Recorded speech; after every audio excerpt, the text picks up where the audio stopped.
This is the Thanks for Sharing podcast, the podcast where we explore all things recovery, healing, and relationship. Remember to subscribe and download episodes in the iTunes Store, Google Play, or on the Podbean app. And while you're there, I'd love a review.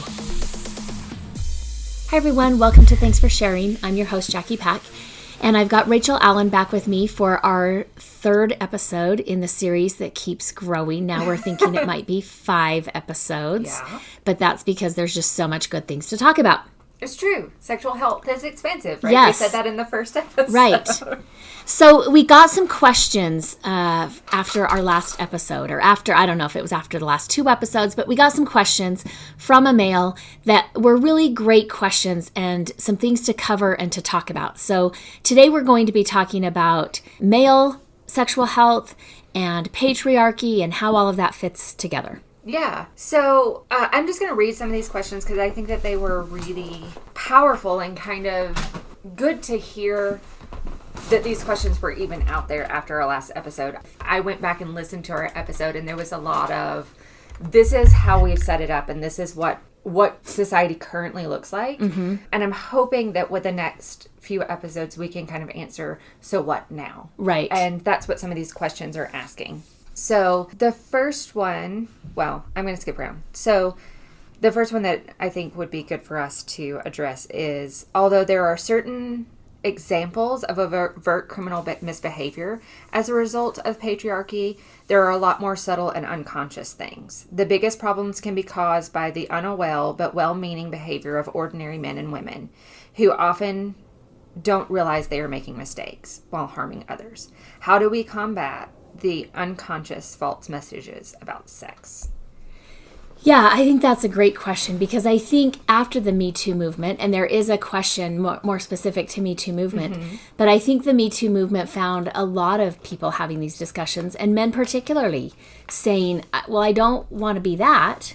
Right. So what do I do? And how, if I'm not like the overt criminal misbehavior, right? I'm not sexually assaulting women, or I'm not raping women, and I'm not necessarily interested in that. So then what? Like, how do I become better evolved or more informed or more inclined towards sexual health that way, right? And so I think there's a lot of things that men can do, and I think men are starting to have those conversations. Absolutely. One of the things that when I talk to males that seems to come up over and over again is this idea of being like sexually attracted to someone versus like sexualizing them or observing them, or kind of doing, we would call them cat calls, mm-hmm. or I always say, like, I can walk in a room and tell you which guys are being creepers, mm-hmm. because you can just feel it. Like, women right. are just hyper aware of that kind of predatory behavior. Most women are. And so, like, sometimes without even recognizing that we're doing it, like when we switch a female to an object,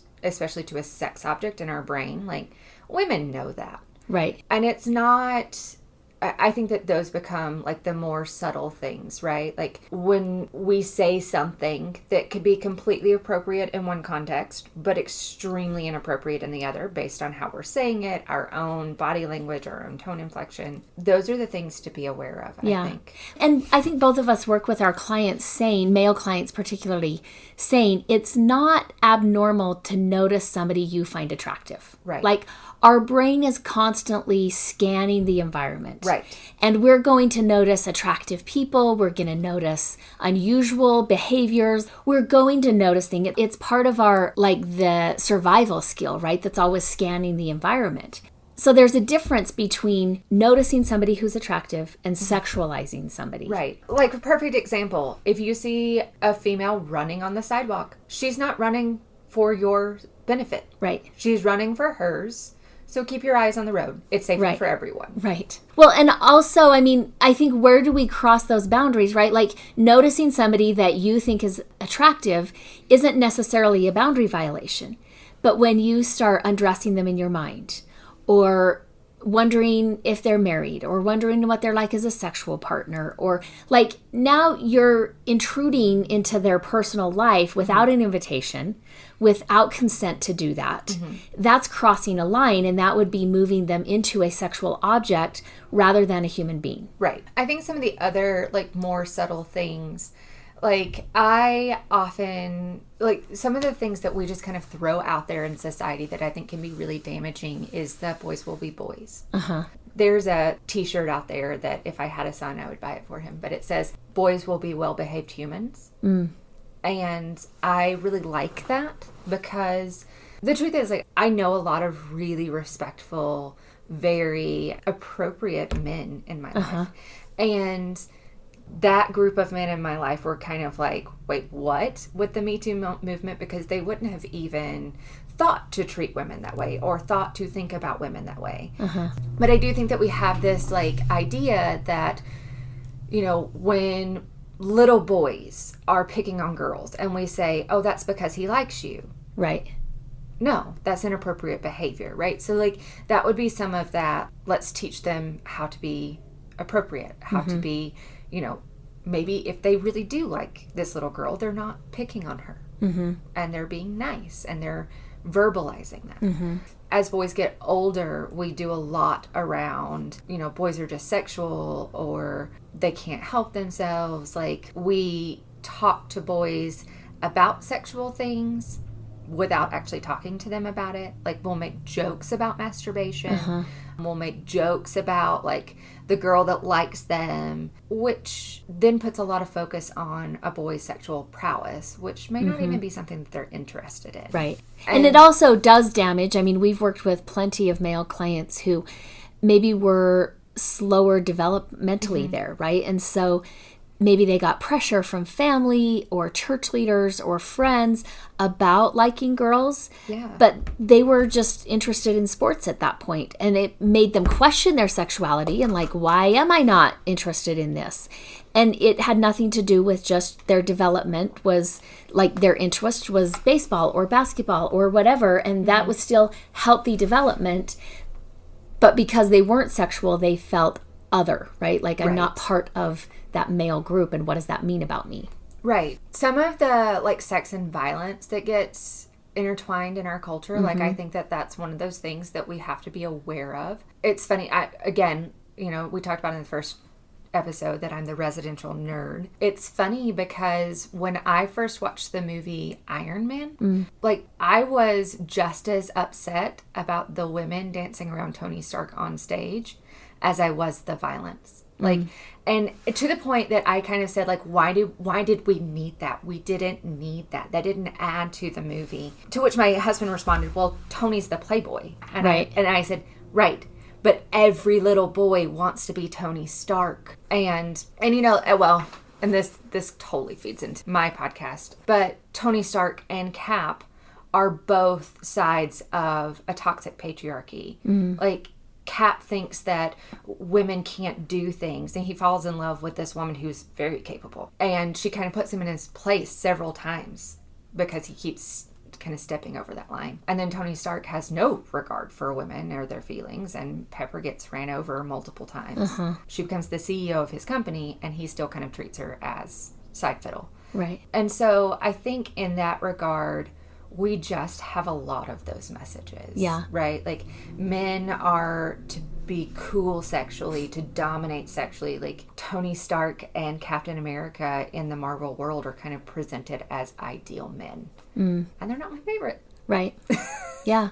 Well, I think the other message that we give to little boys often is, you know, if we talk about kind of these man rules that we're teaching little boys about as they're growing up, I talk to a lot of my male clients about emotions, right? And how part of their healing and part of their recovery is to claim their birthright to all of their emotions. Right.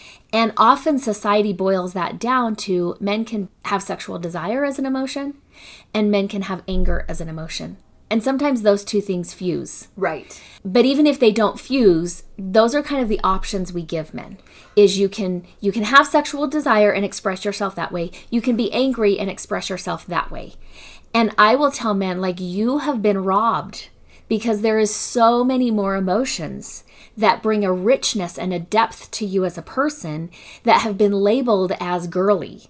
Right? That's what girls do. And one of the worst things little boys can be called, or men can be called, is anything feminine. One of the worst insults is to be called a girl. Right. And I think when we're teaching boys that you don't want to be a girl and girls do the emotions, we literally are handicapping little boys from growing up into mature, functional men. Mm-hmm. Yeah, and I think that that's one of those things that it is a very subtle thing, right? But like I've watched people tell 5-year-old boys, don't cry. Mm-hmm. Have you met 5-year-olds? They cry.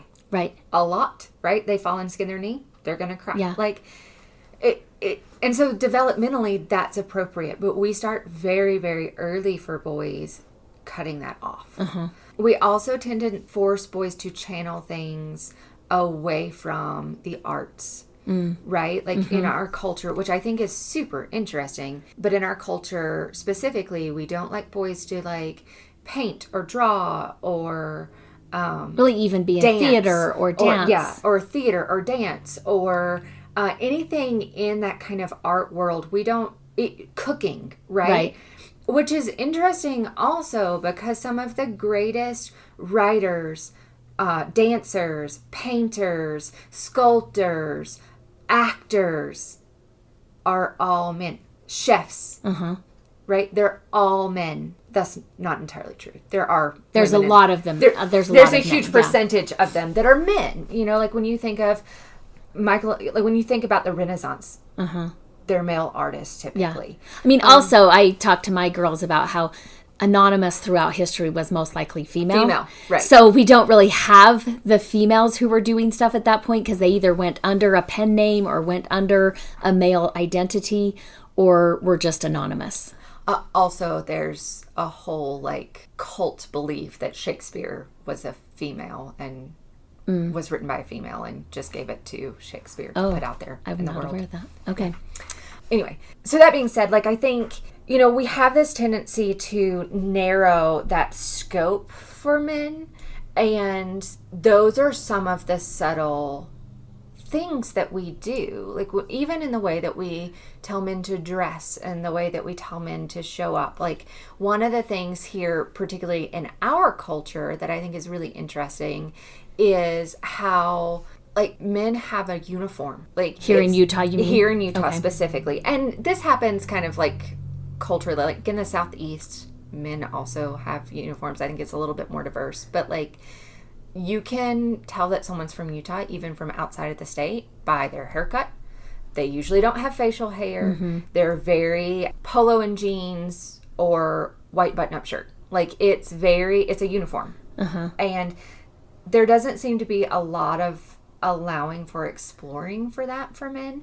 And I think that that's true in different ways. Like where I grew up, men were allowed to play with color a little bit more, but it's still very much like this is how men dress. Like there's an expectation of that. If you went too far one way, then you were dressing effeminate.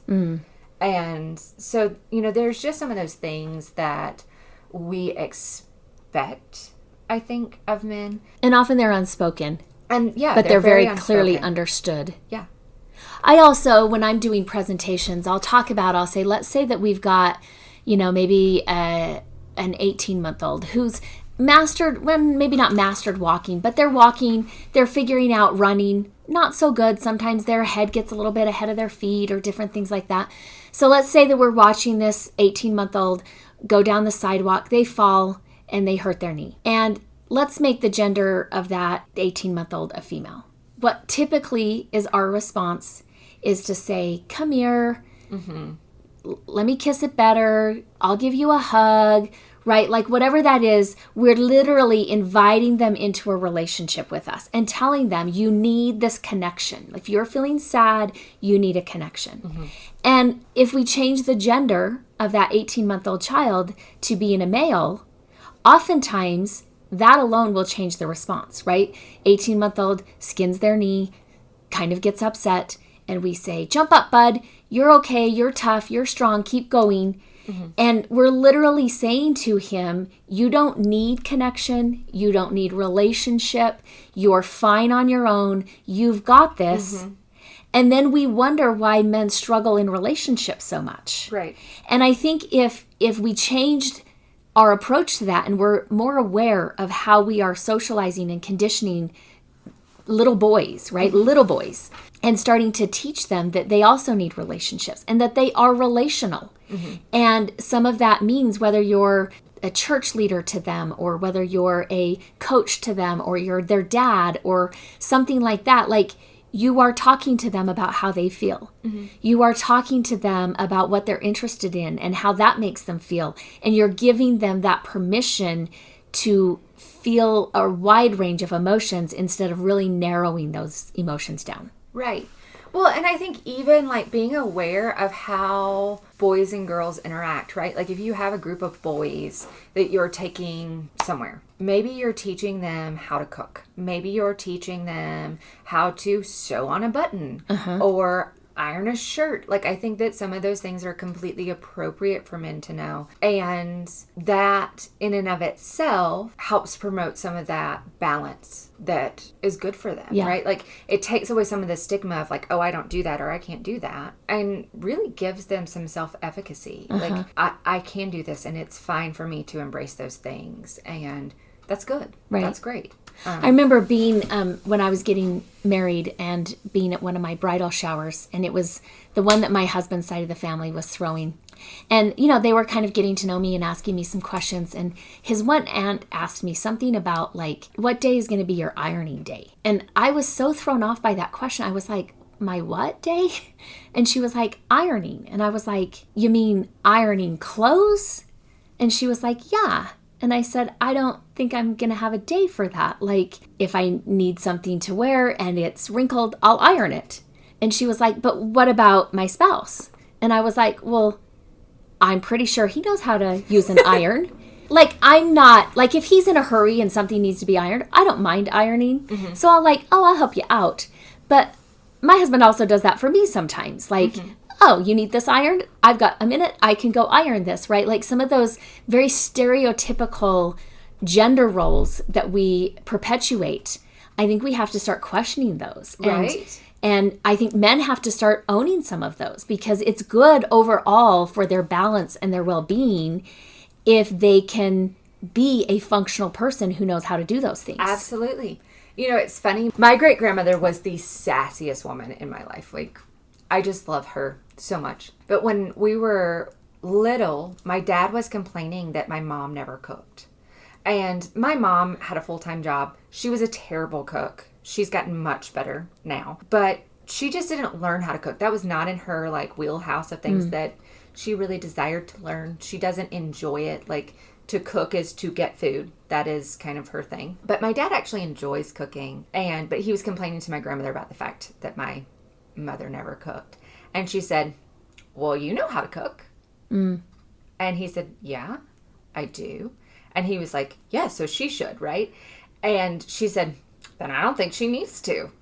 If you can do it, you can make your own food. Right. It was one of those, like, if you're hungry, go cook it. Yeah. And it's funny because we joke about that in my family a lot, but I think that that's actually what started shifting that idea for my dad and really kind of opened those conversations up in our family a little bit. I wouldn't say that we're great at it, but my grandmother was very much against gender roles. Like, whoever had the capacity to do it, you do it. Right.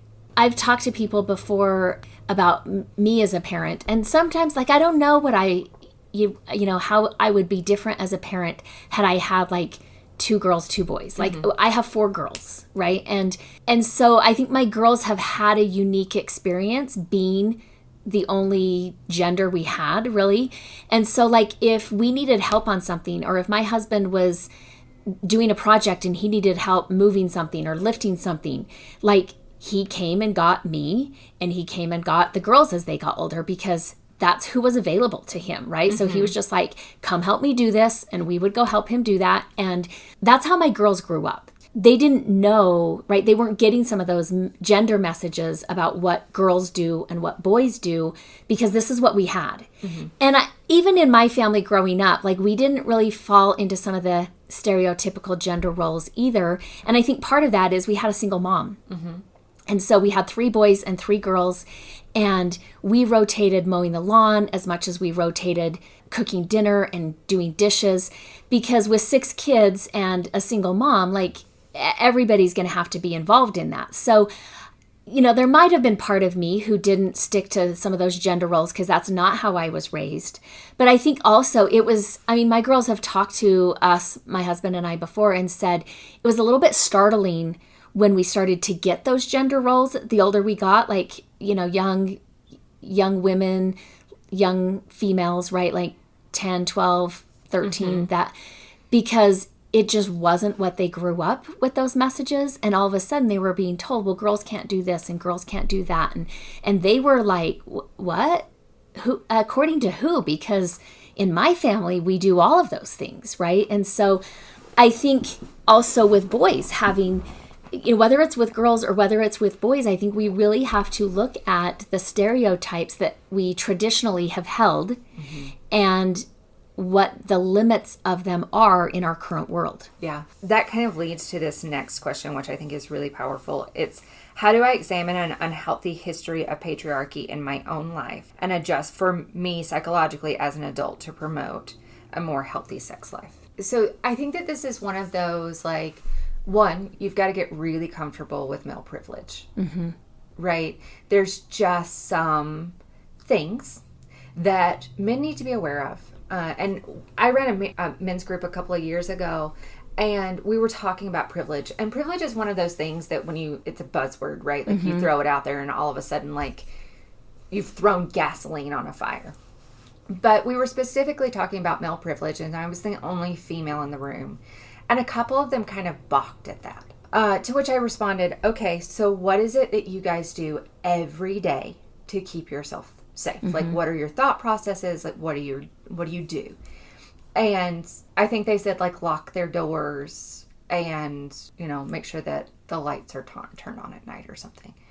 And then I started listing off, like, so I don't go to the grocery store late at night. I don't get up and go running in the dark. I don't, when I do go to the grocery store and it's in the evening, I make sure I park close to a light. Here at work, I make sure I park where we have lights outside. I carry my keys between my fingers. I carry my keys between my fingers. I check the back seat of my car. I get dressed to make sure that I'm not too revealing or too out there for whatever that is. Depending on what time I'm going to the gym, I pay attention to what clothes I'm wearing so I'm not soliciting unwanted whatever. I'm, very aware of the times that I go to the gym, of the times that I go to the grocery store, of, just life. I'm very aware of whether or not there are going to be people working with me in my office and what time I'm getting out of my office, right, and things like that.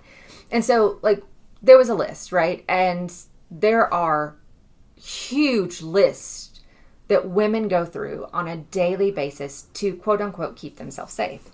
And that was just one thing, right? Like, that's just one version of male privilege that most men don't even think about. And truthfully, the thing that would keep us safe is men behaving well, right? Like, it's usually not women perpetrating on women. It's usually men perpetrating on women. So just some acknowledgement that that's what that looks like. And it doesn't mean, right, because I know in that particular group that you're talking about, there was some of the men that balked at this, like, they definitely didn't enjoy all the privileges white men can, right? They definitely had a lot of trauma in their life, and they were looking at it that way. But I think one of the things that for them they started to become aware of is just some of the things they take for granted that they don't really even have to consider or think about. And so while they may not enjoy all of the privilege they enjoyed more than some people simply based on their gender or their race or whatever. Yes. So I think the other thing too is, and this is always my favorite when I'm talking to adult men, is the assumption that women can't think for themselves, that they don't have their own opinions, or that they don't care about sex. Like, that's 90% not true. And if that's what your partner is responding, she may not have language for that. She may be in some sexual anorexia, which we'll talk about in the next episode. But, like, your partner, as an adult male, your partner should be your equal. You're not above them. You're not below them. There shouldn't be this volley for power.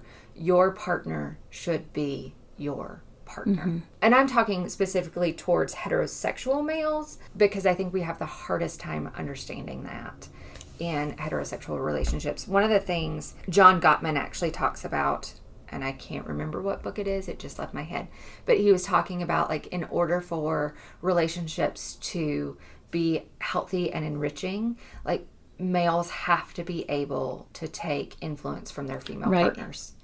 And that it wasn't statistically significant if females accept influence from their partners, because they do. We're conditioned to do that. We do that all the time. But if males accept influence, it statistically was significant to the overall health of that relationship. Yeah, which is huge. Like, so I think that holds a big piece of it. I mean, I grew up in a religion that is conservative, very patriarchal. One of the things that really bothered me is that, you know, in this particular religion, once a boy is hitting about 12, he is never going to have another female leader in his life. Right.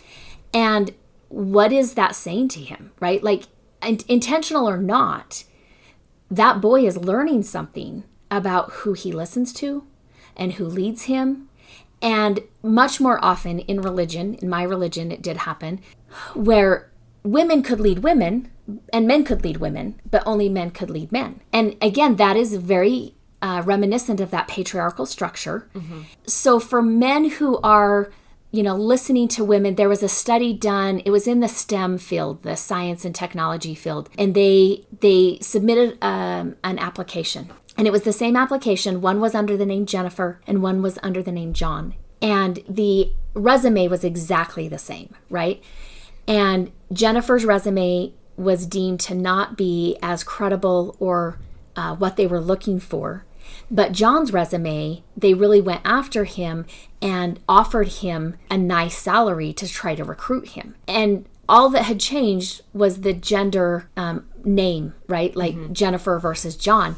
And so I think this still happens in the workplace. It's not uncommon. And I think if you're trying to see it and become aware of it, you will start to see it because it's not rare.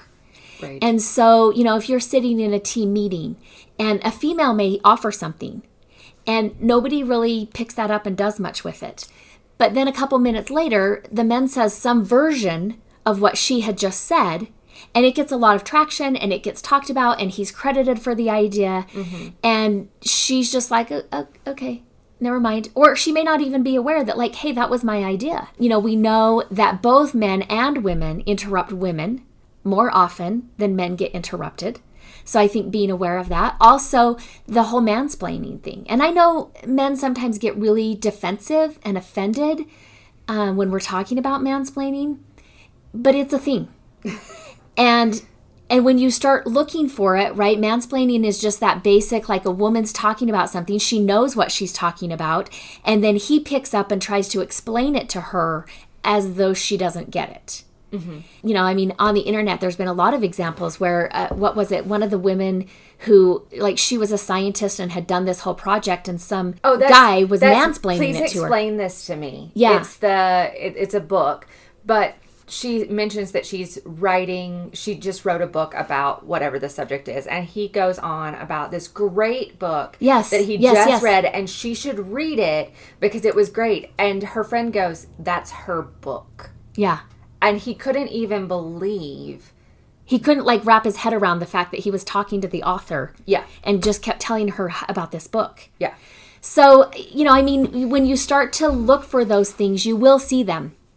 I think that's one of the best ways to start to become aware of it, is to start to put it on your radar and start to look for it. Well, and I think, so me and my husband have talked about this quite a bit, because my husband actually does take a lot of female influence, and I think he's really good at that. And one of the things that shows up for him, he actually started being aware of how many times women actually spoke into his life versus males. And he, like, even when we're having a conversation, he's very aware of, like, the women in the room. So if women aren't talking, he will specifically say, what is your thought on this? We've been in meetings where women have kind of sat silently about the subject matter that is really important to them, and he will look to them and say, what is your thought on this? This is kind of your bread and butter. This is, your belief. There are times that people will ask him questions and he will immediately defer to me. Rachel can answer this question better than I can, which I don't know.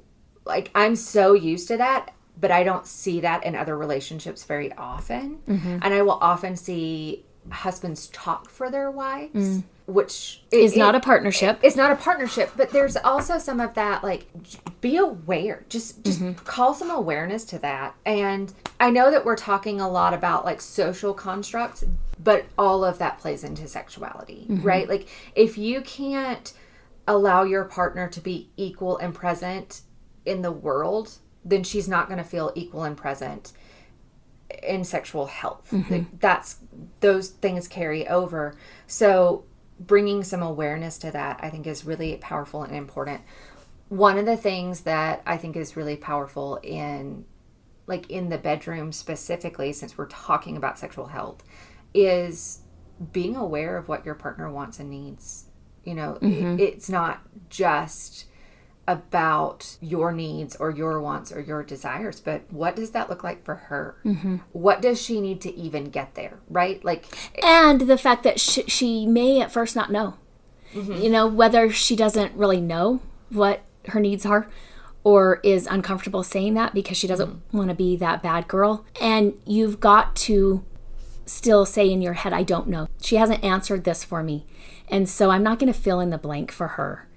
I'm just going to bookmark this, and I'm going to give her time and space, and we can continue to talk about this because I can't presume to know what she doesn't know. Right.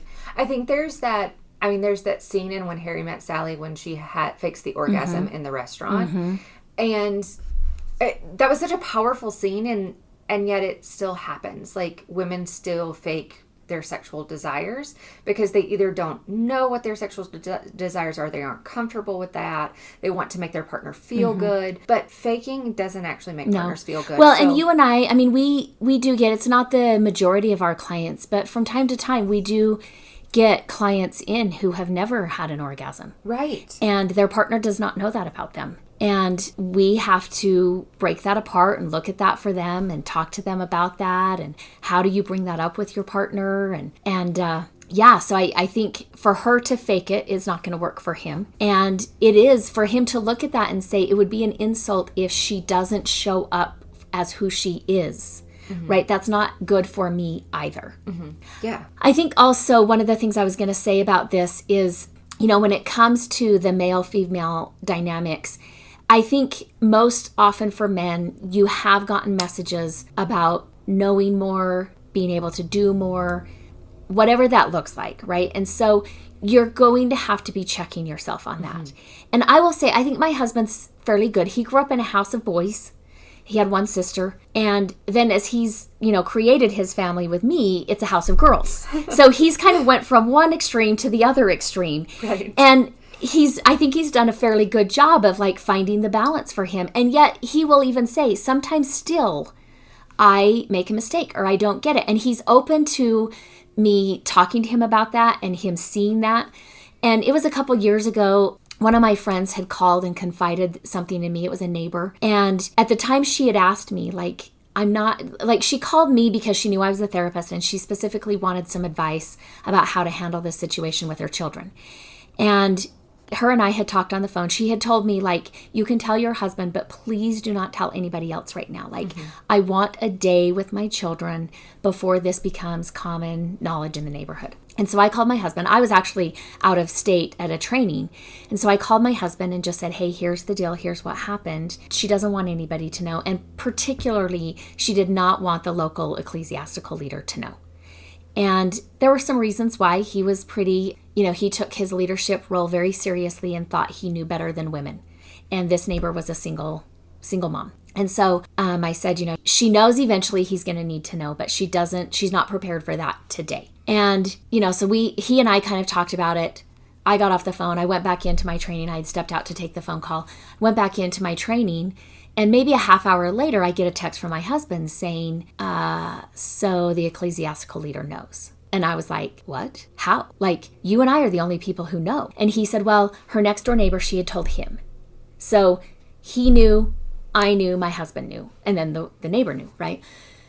And I said, but how did that involve an ecclesiastical leader? And he said, well, and I could tell he was kind of like, wait, maybe I made a mistake. Like, it made sense at the time, but like, he could tell by my response of like, what?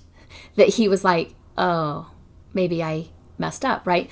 And so he said, well, I was leaving for work and I saw her next door neighbor, and he walked across the street and said, hey, did you guys hear? And he said, yes, I did hear. And this neighbor thought, like, we need to let the ecclesiastical leader know, like, she needs that comfort or guidance or whatever. And, my husband knew what I had told him.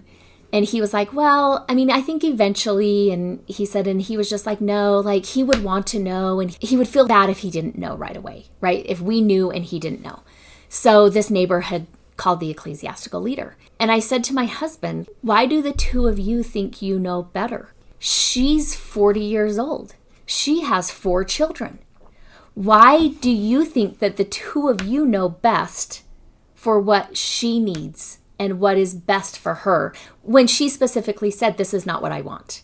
And, he was kind of like, I think because I just felt so uncomfortable with it and I wanted to do something. And I was like, yeah, that's about you. That's not really about her. And he was like, yeah, but I don't, like, what do I do with these feelings? And I said, well, you get to sit with them and you could talk to me about them, or like, you just have to let them be there. Like, why are you chasing them away by trying to fix this or do something? Like, yeah, these feelings are big and they should be. And fixing this for her or telling somebody for her isn't actually going to fix anything. That's just the two of you not knowing how to sit with these emotions. And so you're like coming up with what you think the solution is, but really that's about the solution because you are both uncomfortable. Right. And I mean, my husband was like, oh, I totally get it. I see it. Like, what do I do? And I was like, well, I mean, that train's kind of rolling at this point. And he did, to his credit, he got off the phone with me and he called both the ecclesiastical leader, who was a neighbor, and he called this other neighbor and was like, we messed up, guys, and this isn't okay. And we shouldn't have done this in the first place. And he said both of them were like, oh, you're being too hard on yourself. Don't worry about it. And he said, he's like, I don't think I changed their mind, but I really did say, no, we had no business going around her. We had no business going around her. Yeah. And I think it's one of those, like, to me, I appreciate my husband's efforts. Mm-hmm. I know he's not going to be perfect, but he's willing to look at it and say, I messed up. Or, wait a minute, why are you responding this way? Tell me what I'm missing. And he will hear feedback from me. Right. And again, going back to accept influence, he will accept that influence and then look at himself and say, I made a mistake. Yes. Which I think is huge. Yeah. So the next question is, in the area of #MeToo, many good men have looked back on their behavior in the past and said, maybe I wasn't active in a positive way there. How do the average good men need to change their behavior to promote better sexual health for everyone? So I have a thought on this. One, I don't know that... like, the term good men in this context is one that I struggle with, I think, because I think that men are generally good human beings. We have conditioned men sexually to behave badly. Mm-hmm. And you have the extremes of that, which is the Harvey Weinstein, the Bill Cosby. There's a whole list of things. The doctor. Mm-hmm. Nassar. Larry Nassar. Yeah, Nassar. I can't even remember his name because I just like the judge so much. But, so you have, like, those kind of extreme cases. Uh-huh. But we also have to look at, like, 1 in 16 women have unwanted sexual experiences their first time. Right. 1 in 5 women will experience sexual assault in their lifetime. This is not just Harvey Weinstein. And 1 in Nassar. 3 experience sexual abuse as a child. Yes. So, like, when we're looking at the numbers, and we know that the majority of those perpetrators are men, that's not just the Cosbys and the Nassars and the Weinsteins. That's a lot of men. Mm-hmm. And I'm not saying that men are evil or men are trash or men can't control themselves. I actually believe very opposite of that. But what I do think is that men have to be accountable in those little ways, right? Like, and oftentimes it's going to have to take men being accountable to men. Yes. Because men aren't at a place that they overwhelmingly will let women hold them accountable. Right. And so it has to be the men who are holding the men accountable. And that means speaking up and calling it out and not just going along with the behavior. Right. I mean, like, that's, like, regardless of what you think about our current president, the whole locker room talk fiasco. Like, one of the things that's so appalling about that is that when men are by themselves, they make women feel very unsafe. If that is the way that men talk in locker rooms. Now, I've talked to a whole lot of men that are like, that is definitely not how men talk in locker rooms. Or that's not how we talk in locker rooms. But that whole concept of, like, when men are alone, you get a pass. I don't know that you get a pass. So I think that we start talking about, like, that's not appropriate. Right. Or that the men who would be calling that out, who are feeling uncomfortable in those conversations and in those situations, the men who would be calling that out would somehow feel less than. Right. Or that, like, they would be rejected as not being one of the guys. Right. If they were to say, hey, that's not cool. Right. And so I think that that's some of it. I've talked to men who are like, especially older men, like people, you know, older than me. I've talked to them and they're like, if this was in my teenage years, like if Me Too had happened in my teenage years, like I would be one of those guys. To which I respond, like, then you need to figure that out. Like, you're going to have to wrestle with that, because up until this point, you thought there wasn't a problem. Right. And now there's a problem. And if you raised boys, and then if you raised grandboys, what message, what damage have you done, right? What do you need to set right? I think, was it, at the time, I think you and I were doing a men's group at the time of the Me Too movement. And it became a topic for a couple of weeks. Not that we brought it up, but the men started bringing it up. Yes. And it was some really powerful conversations that the men in that group had as they were trying to look at that piece of like, wait a minute, I've done some of those things. And I sometimes take a lack of a no as a yes when I'm, you know, pursuing a woman, or when I'm, like, I've done some of those things. And they were asking the right questions. They were willing to reflect. Like, none of them said, like, no, that's not you, right? Even as uncomfortable as it was, most of the men stepped up and said, I've done this in one form or another, and it's making me uncomfortable now. Well, and I loved what they kind of came up with after that. They were talking about, like, so part of the 12-step group is to make an amends, right? Like, that's one of the steps. And this group of men were familiar with the 12 steps. And one of the things that kind of came out of that group is like, okay, if we can't make amends to these past women, because some of them we don't even know who they are, like, how do we make a living amends? How do we move forward and change our lives and be more aware and conscious of those things? And I think some of it just came out with, like, maybe we talk to women about that, right? Like, and maybe we make financial donations to women's causes or shelters or whatever that looks like. Maybe we talk to boys, if we are over boys, about what consent actually looks like and what's appropriate and not appropriate. And she can say no, and that's not necessarily a reflection on you, but it's a reflection on what she needs and wants, and we respect that. Like, so there was some huge pieces that came out of that I think were incredibly beautiful. And most of those men took that to heart and have continued to do. Yes. Well, and I had one of the men who was in that group was in a position in his company of hiring, right? And so the admin, after the Me Too movement broke and wasn't like, call me down, was still gaining steam for a couple of months, you know, they all kind of talked about, it was all men at the executive level, and they talked about, we just can't hire women.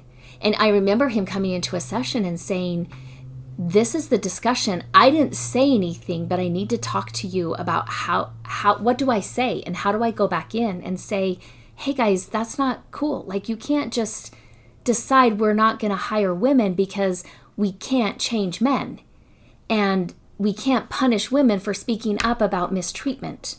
And, you know, we had a really good conversation in that session about what he could do and what words he could use and how he could frame that to go back in and make a point and be heard from the other men. Which, it's interesting because as the Me Too movement kind of has happened, like, I have heard kind of that response in different ways, right? Like if the women were just staying at home with the kids like they were supposed to, we wouldn't have this problem. If, women weren't so ambitious and pushing for positions that are dominated by men, we wouldn't have this problem. And to which usually my response is, if men would just stop mistreating women, like we wouldn't have this problem. And I think that some of that too is recognizing there is a difference, and there's a huge difference between being friendly with a woman and being sexually inappropriate with a woman. Right? Like being friendly doesn't make people feel uncomfortable. In general, we kind of like that. We like people to be nice. We like people to, show respect and be courteous and say thank you. But that also comes from acknowledging what they're saying, recognizing them as equals. If those things are happening, then we're in relationship. But if you are over women in a position of power, you do need to be aware of what you're doing and how you're doing it. And how that message is being carried out down through the ranks, right? Yes.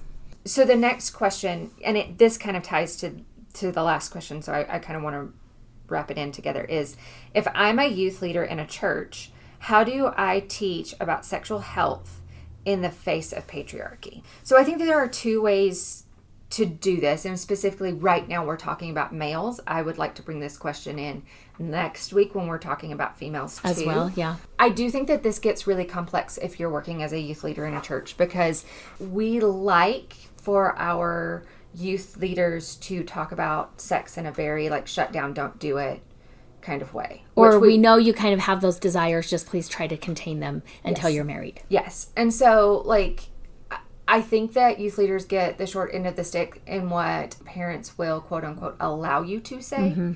Because typically in conservative, patriarchal societies, we don't want anybody talking to our kids about sex except us, but we don't talk about sex with our kids either. Right. Or if they're going to talk to them about it, just say don't. Just say don't. Right.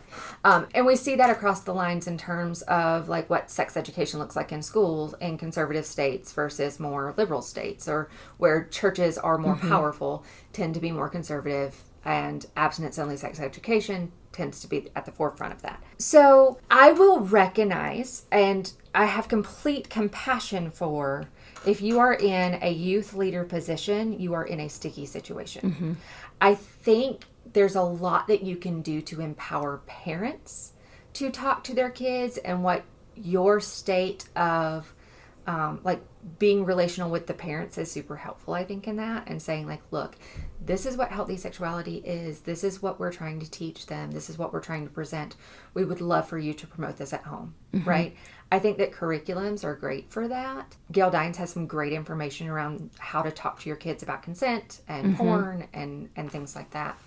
That being said, I think that they're specifically for males, I think that we need to have a lot more focus on general respect.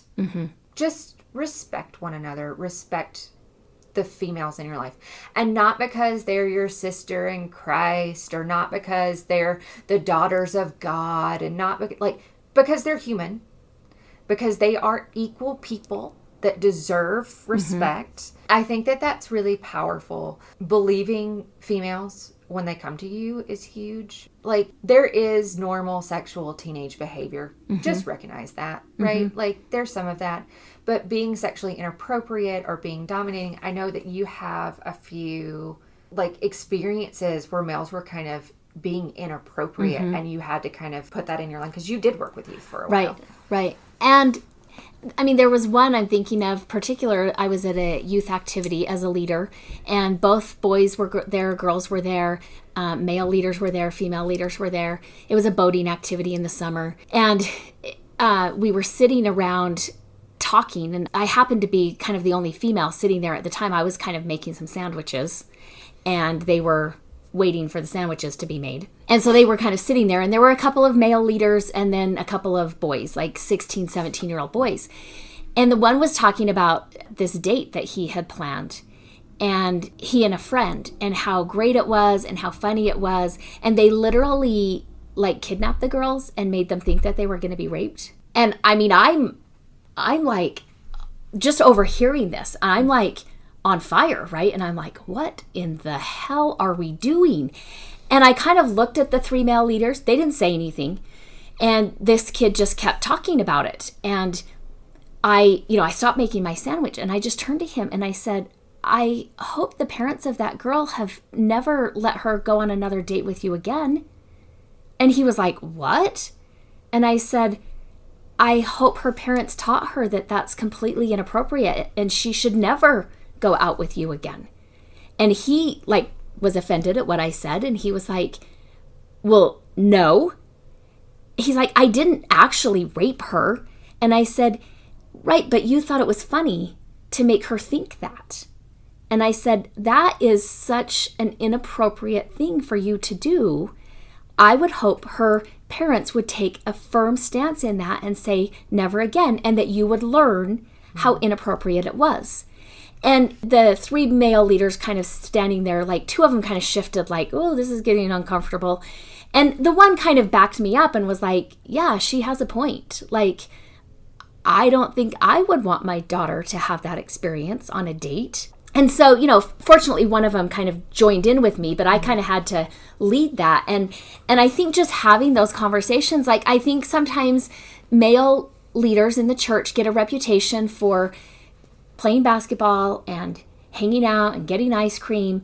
And that's kind of what they do with the boys. Mm-hmm. And I think we're missing so many things if that's what we do. Even if we just go camping, even if we, do work on scout stuff, like whatever you're doing, if you're not bringing in conversations, if you're not bringing in the emotions of that, if you're not even talking about these relationships and the relationships among the boys, right? Because all of this stuff is then transferable to other relationships that they get into. And I think too specifically, like we've worked with youth before, and one of the things that we kind of do is like lead by example when we're working with youth, like me and my husband, and I teach as much as he does, right? I speak in front of, I mean, not as much as he does, but like there are definitely times that I present things that are really important and really powerful. And I think it's important having that kind of experience. I honestly think it's great to have females come in and talk to males about female sexuality. And, so that they know that they're not. And I think if that's happening, the male leaders in the room, how they're responding to that, if they're on their phone, if they're not really paying attention, all of that is saying, you don't really need to listen to this. Right. This isn't really for us. Right. I think it's helpful for male leaders to engage, to ask good questions. I also think, too, just in my experience with teenage males, they're desperate for good information. They don't want crappy relationships. Right. They don't. And they want to know how to do it correctly or how to do it right. Like, I think just presenting that, like, look, this is what consent looks like. And again, consent is a yes is a yes. Anything after a yes isn't a yes. And so I think as a leader, if a boy likes a girl and he asks her out and she says no, you don't tell him to keep trying. Right. Like, you tell him, like, well, we respect that. That's unfortunate. How do you feel about that? Whatever. And you've got to move on. Sometimes we like people that don't like us back. That's part of human nature. Right. We have to and you don't just keep going to try to wear her down and make her like you. Yeah. I think another, like, example of that I think is really, really powerful is teaching boys specifically what it means to take a no and how to do that gracefully. I don't know that we teach men to be pushy and pushers and kind of get their way. And close the deal. And I think that teaching guys how to be respectful in that way is really powerful. I also think it's super important to teach kids that life needs a balance, right? Like, of course your hormones are raging right now. Of course sex feels like the most important thing.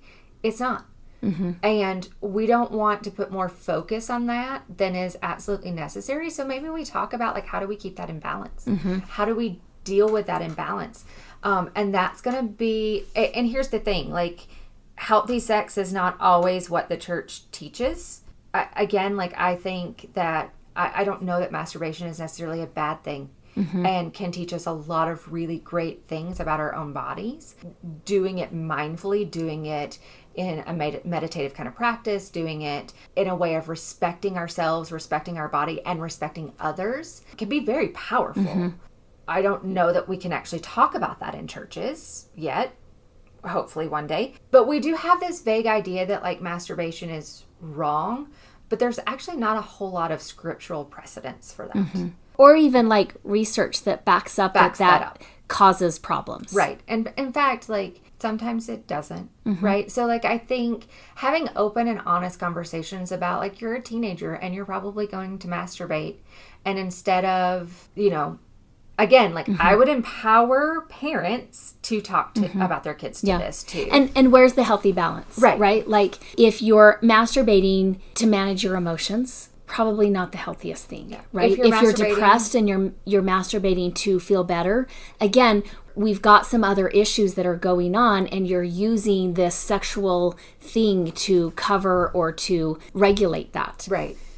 So yeah, I think you and I kind of talked about this earlier, like part of this is you have to be really comfortable with your own sexuality. It's not super helpful to be an adult and be uncomfortable about sex. Right. Because children, especially teenagers, are desperate for right information. Yeah. They're desperate to have these conversations. And if you're like, I don't know, and that's awkward, and ha ha ha. Or if you're super uncomfortable, they're going to pick up on that. I mean, you and I both have the experience where we're having a conversation and, you know, we say the words and people are like, oh my gosh, that like rolls off your tongue. And we're like, I say this every day, all the time. Yeah, it is super comfortable for me. So I can talk about these things. I can ask questions. I can say things. And I don't get uncomfortable. And the people I'm talking to about it don't get uncomfortable. And I think that that's the thing that hits me kind of hard a lot of times is like I will be in a conversation and I feel that other people are getting uncomfortable. And then I'm like, wait, is this not normal? Like I start to like kind of balance myself and kind of have to ask like, wait, am I saying anything inappropriate? No, this is all scientifically These are all appropriate adult words. Yeah.